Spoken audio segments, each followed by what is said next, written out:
just going across the street trying to get food. So college students, few college students were killed. A lot of working class teenagers were killed. So most of the dead were, and then of course, once the Russians came back and the Carter government, there were several hundred people who were executed. Anyone who fired a gun at a Russian tank was a death sentence. So if you compare that with the loss of life in Syria or whatever, then it's of course nothing. Let me add, you know, being so nice and African American, all the Hungarians who came out embraced the cause of the black people right away. We understood the civil rights movement. Of course, Hungarians were very small in number, and I don't think that had a great effect. But definitely, all the Hungarians I knew had sympathies. Doctor? The 16 points came to fruition in 1990. That's what I was going to say. It always remained an ideal. Wait. We need microphone. And we had a question here. Let's take that question real quick.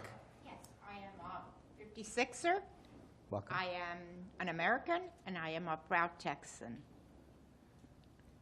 History is very complex.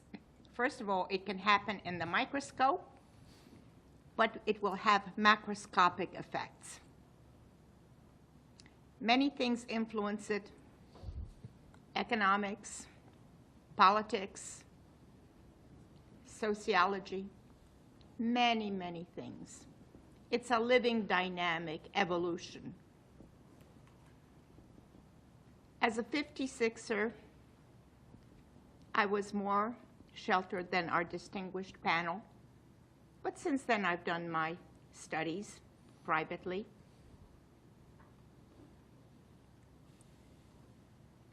'56 was a very complicated time, both in the United States as well as in Europe. But if we say a little country, what did it achieve for 10 days, 10 years, 50 years? History is a constant evolution, just like medicine. You have to study it and look at all the viewpoints before you declare something.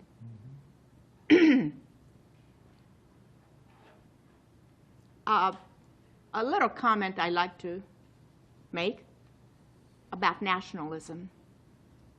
There is no difference between American nationalism or Hungarian nationalism. It's just who you pick out from the crowd.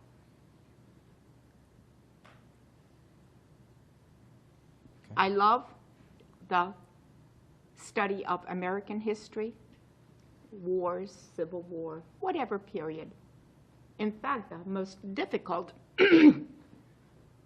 part of American history I have personal difficulties with is the Civil War. Don't ask me why, but that's just something I find very difficult, where brother fought against brother, and it makes me cry. But that's irrelevant for right now. Thank you, America. Thank you, Hungarians. And thank you for the world, who looked at a little tiny country with a big message. Thank you. Thank you very much. Sir? For each of you, have you been able to return to Hungary? What year did you feel safe to return to Hungary? I ask this because I tried to visit. I visited Hungary in 1982, searching for my ancestry. And the police took away my passport, promised it back the next day. It was 3 days later when they returned my passport, and as soon as I got it back, I left because I didn't feel safe. I walked around Budapest. There were signs that said no cameras. There was a big red star on top of the Parliament building, and it was disgusting. Dr. Korompai? We all left Hungary illegally. So we were automatically guilty of some degree of crime or violation. It was not until a deal was made between the United Nations, the American government, and the Soviet Union to take the Hungarian question off the agenda of the United Nations. They've been talking about it for many years. Every time it was a recurrent question on the General Assembly agenda. And in 1966, the agreement was made with the Hungarian government that they would give amnesty to all the people that were guilty of illegal exit, so we could go back without being automatically charged with illegal exit. And they also released a bunch of political prisoners at that time. So my first return was 1966. You went back in 66? What? You went back in 66? Correct. Oh, wow. Well, I went back in 71 and 72, and one side of my family said that they were unable for us to spend the time there with them. The other side of my family took us in, and we had a great time. But we took a train from Germany. I was living in Germany at the time, but I was already a U.S. citizen. And but there's a side of my family that still won't go back there because they're afraid that whatever, you know, the father did, that it would have ramifications on them. They're just afraid. Question over here. Yes, I have a very relevant question for all of you. My dad's uncle spent 8 years in the Gulag in Siberia, and his 16-year son was sent with him. They were shipped from Yekaterinburg and had done nothing. They were rounded up with a bunch of other people in trucks by the militia, and his son died there. Now, the question I have for you, and this was in '56, how many people in Hungary or Budapest knew about the American servicemen who had been shipped over to those gulags already? Because he spent 8 years and memorized every name of every American serviceman who was with him, along with his numbers. And our family was involved in several ways. My dad's cousin was hired by the CIA. He was shipped into Chot, which is where my grandfather came from originally. And my grandmother was from Bikoni Tamasi, which is pronounced a little bit different. Her family, her father, had worked over here for 28 years. Count Yankovic's family, which I'm sure you're all aware of because their family's art collection became the museum in Budapest, and that was a think tank they created. Her grandfather came from Germany. He was a Dutch Jew. He was brought there in the early 1800s to start a progressive educational system in math and science. And I've been told from the books they had there, I thought since you were in science, you may have heard of this think tank because I have read about it since then. But I'm wondering how many people in Hungary knew or even saw the American servicemen that were brought over there from the Korean War, because it was denied in our newspapers. We were not allowed back into the country till the early 70s. In fact, we were put on a political blacklist because we found out later my dad's other cousin on my grandfather's other sister's side was working for the CIA directly for the White House in Vietnam in the early 60s. He was one of the 3 top assassins sent there by Kennedy. Anyone care to So answer the that? question I have, and the way we found out about this, when we were traveling on a train to Mexico City in 1968, the Mexican army stopped the train about 20 miles outside of Mexico City and isolated myself, my dad, and my mother and interrogated all 3 of us separately, and we had no idea why. Now, how many people in Hungary knew about the American servicemen being shipped over there? Thank you. No one. No one. None? Never heard about it. Zero. Well, what about the CIA dropping people into towns around Hungary because they were dropping them in close to the Black Forest, close to where my grandmother grew up, because they thought that would be the safest inroad to get into Hungary. And this man I'm talking about is still alive today. And I'd like to sit down with him and go over details about. But also, what about all the communists that helped overthrow the government after World War I, who were put into towns after World War I, and then after they were defeated, you know, from taking over the government? What happened to those people that were left in those towns because they basically worked and they had what they call prison currency? Nobody hears about this in this country.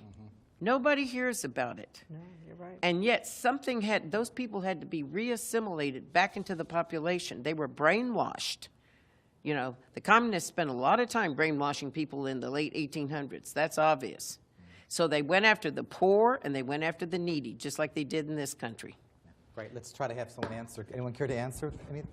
Or did we already answer with a 0? 0. Okay. 0. Nada. Great, thank you. I got a comment anyway. Let's get the microphone over here. Thank you, Jimmy. She's trying.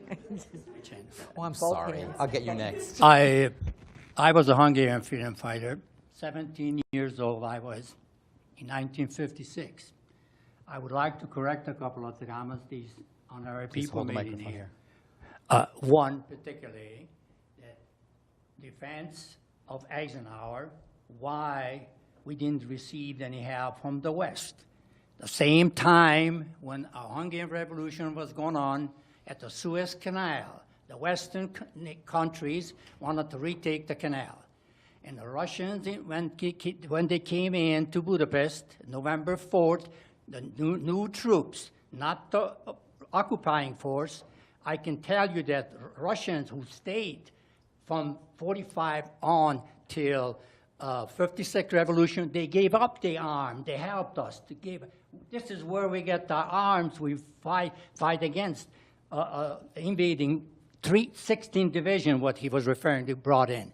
And those people, new Russian troops came in, they thought the Danube River was the Suez Canal. And just to show you why we didn't receive any help, the West was divided, and many historians today, they say, perhaps there was a curse that the Hungarians didn't get any help. However, the blessing is that Hungary would have been another Hiroshima. The Russians, they were determined. They would use nuclear arms. The Czechs, the Slovaks, the Central Europe itself, we would have been a battleground. That was my comment. Thank you for that. Let's get one more. We have a few more questions. I know you've been patiently waiting. Thank you for that. So I'm Hungarian. My grandma was born in 1910, my grandpa in 1914. Both of them are deceased now. My father was born in 46. One of the things that I wish I had asked them is how did they live through this? So thank you so much for explaining what happened to you. It was very interesting to listen to. The question that I have is, do you have any sense or idea of how many people got out? One. A quarter of the country. A quarter of the country? 1/4, 25% of the country left. Okay. And what happened, so do you have any idea of what happened to those people who participated and how many of those died? Or were, you mentioned how many, but like what percentage of those, more or less? And then what happened to those who never participated? What part of, why did you guys decide to participate? And why did those who didn't participate? And sorry, I have too many questions, but how did you get the courage to, from a society that tells you you cannot speak your mind, you cannot listen to the radio you want to listen to, how do you get the courage from actually even going up to your neighbor and say, hey, I don't like this system, when you don't know if your neighbor is going to actually report you? Mm-hmm. So lots of questions. Mm-hmm. Anyone care to answer? It's the Hungarian spirit. It Is really that what is. got you through? That's what I got think you through? so. There's, it's, we're talking about nationalism, but there's something about, Hungarians, like even in their the anthem that they sing, like the Star Spangled Banner, is God bless the Hungarian. Their deep faith, and because for hundreds and hundreds of years, you know, they're in a basin, you know, with the Carpathian Mountains, and armies came this way and this way and this way, running through them, and it made the Hungarians really strong. They had to put up with things. They had to swallow things that they didn't want to swallow, but that doesn't mean that their hearts were changed or that their spirit was wiped out. Anyone else care to add? In 1966, the first time I visit Hungary, I have to have from Washington, the Hungarian embassy, a visa that I can go back to my country to visit my folks. My mother and sister, they still was alive. So I received a letter from my mother as a Saturday, and I supposed to leave with Lufthansa to Germany and Hungary. And my mother say, son, don't come because they're waiting for you here. She got the message from one of my cousins who work in a police station. And she has access to secret document, and somehow she get the message. They write me. I said, my God, I have the ticket. I have packed the luggage to go tomorrow. So what I did, we went, my friend, one of my friends, we live close to each other, we went to Germany, catch a train to go to Budapest. In Vienna, they stop automatically the train. I get off from a train, all my luggage, go to the hotel near to the American embassy. Next day, I go to the embassy. I said, I would like to speak to the ambassador. He see me right away. He know I come from America. And I asked him, what do you think if I go back tomorrow to Hungary, if the police, the Secret Service would captured me? What is your opinion? Give me something. He said, it's not that bad anymore. I said, give me some kind of number, 1,001 or 10,001 or how many people because they still arrest people from here to go back. So I said, I take the chance. So I went back. In Budapest, I stay with my sister. I have to go to Andrássy út 90 address where the Secret Service is headquarters there at 66. I have to register that I'm here and where I live, which street, which house I live. Everybody who go back to Hungary have to register in 24 hours. So I went on that address. Policeman gave pistol or machine gun in a door, and I told him I have to register. So he told me the first floor, go into that door, and there was a woman, a communist uniform, police uniform on it. And I said, I come to register that where I live. She said, she looked at me, would you wait a minute? I wait a minute, 2 minutes, 3 minutes. I was shaking like a kocsonya. South.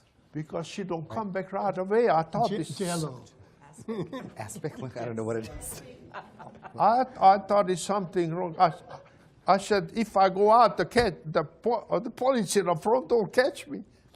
So I was waiting, and she come back and look at you, such a suspicious way that you almost lose your good sense. And she said, stamp on it. She said, don't forget to register when you leave. And they watch you where you live, because you give the address, and watch you who you talk to, who you associate with. And I was so scared to tell you the truth, you know. But that was one of the episodes what we have all of us when we go home in the 60s, you know, after 10 years. And when I knock in the door, my mother and my brother house, my brother opened the door and he looked at me. Sir, what you looking for? Who you looking for? He don't recognize me. Just when I open my mouth, Yoshka, it's me.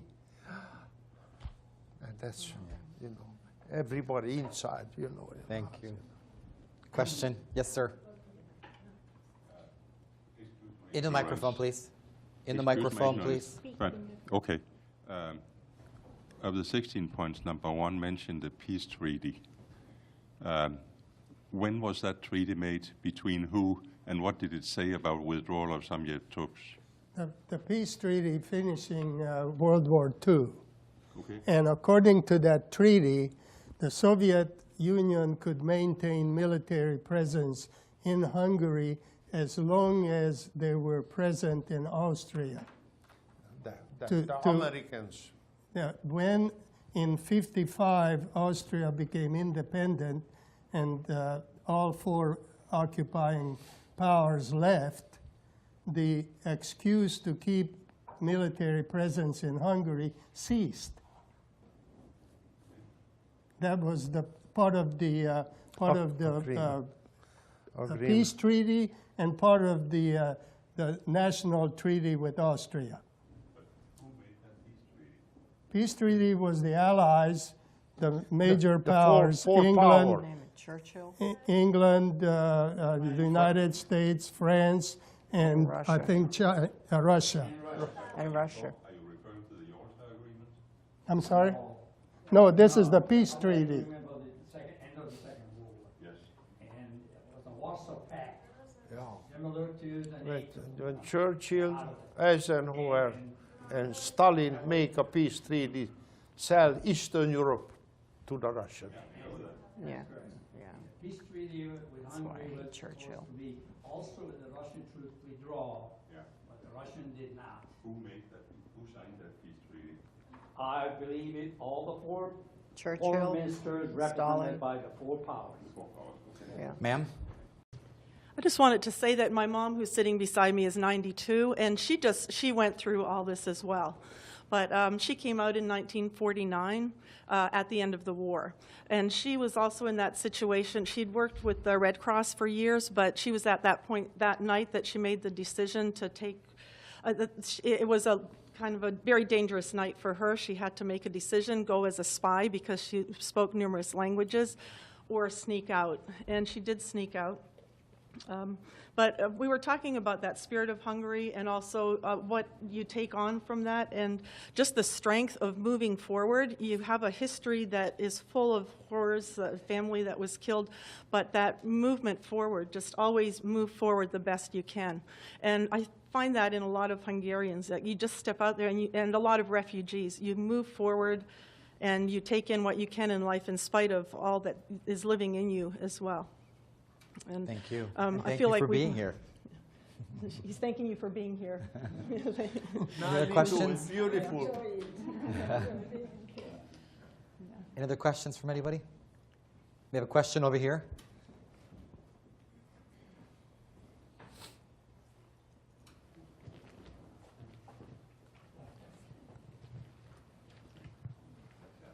Yes, good evening. Thank you so much for sharing all this information. I'm actually half Hungarian, half Romanian. And I was just wondering, I was 9 years old during the revolution of 1989 when the totalitarian communist regime fell in my country.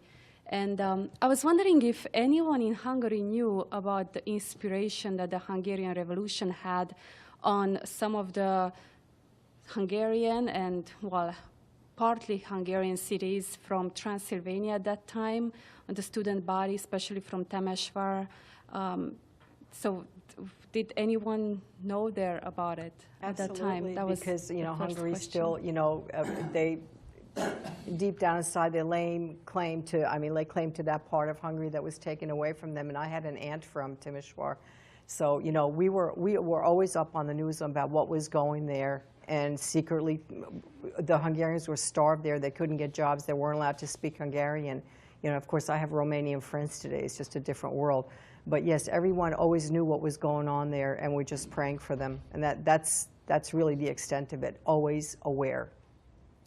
In 1980, I was traveling from Budapest to Jerusalem through Romania, stopped in Cluj and in Bucharest, and on the train, you know, we started talking, and once they found out that I am a Hungarian American, the word ran through the train, and everyone was extremely nice for some reason, and I wondered what the reason was, but the main reason was they wanted to know who killed the JR.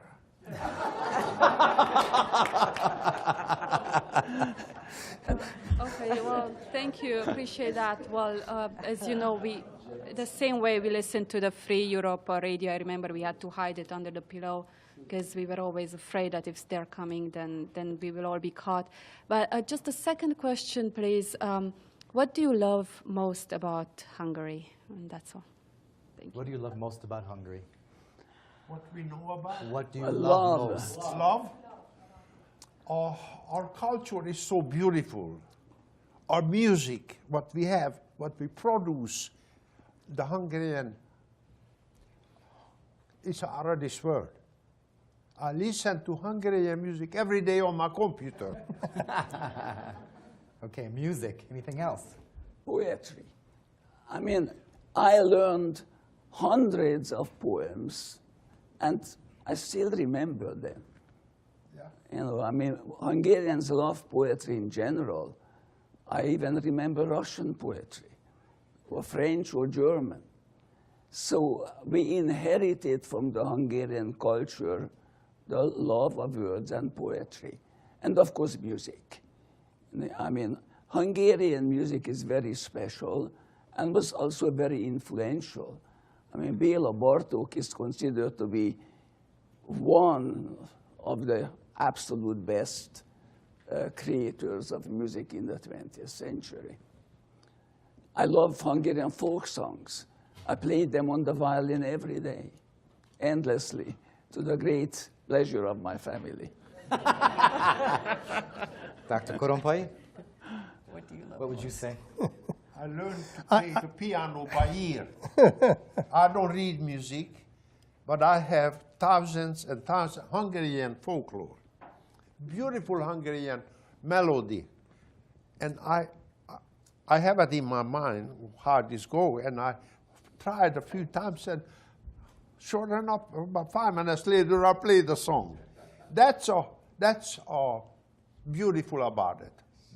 That is in you, is in all of us Hungarian who love music.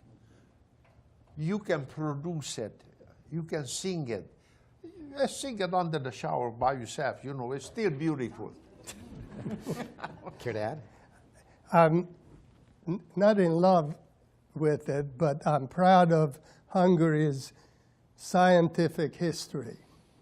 And I may be wrong, but I understand that Hungary produced the highest number of Nobel Prize winners per capita. Per capita. Sue? Okay, well, I would say that, you know, well, I'm really crazy about Hungarian food. I love Hungarian music. I love the architecture. But more than anything else, I love the language. Because in the language, there is a shade of meaning for every action, every thought. And that's why it's so difficult, because there's so many words, and some of them are like this long. But you can precisely tell someone exactly what you want to say about a certain shade of a cloud or a certain type of, I can't even explain it to you, but it's a rich, rich, rich language. It's got like 10 times more words than the English language or most other languages. And you can say precisely what you want. You don't have to use a word like something is tough. Well, in Hungarian, there's different kinds of tough, depending on what the situation is. And so when I hear the Hungarian language, like I remember the first time I went back and my sister went back, she says, I got on the plane, she goes, as soon as I heard all those Hungarians, she says, I cried all the way to Budapest. Well, I think we're out of time. I want to thank you all for being here and being part of the conversation, the discussion. I want to thank each one of our panelists, Dr. Nagyvári, Mr. Olah, Dr. Korompai, Sue Mányai. Before we go, though, I wanted to bring your attention to a very special book, actually 2 books.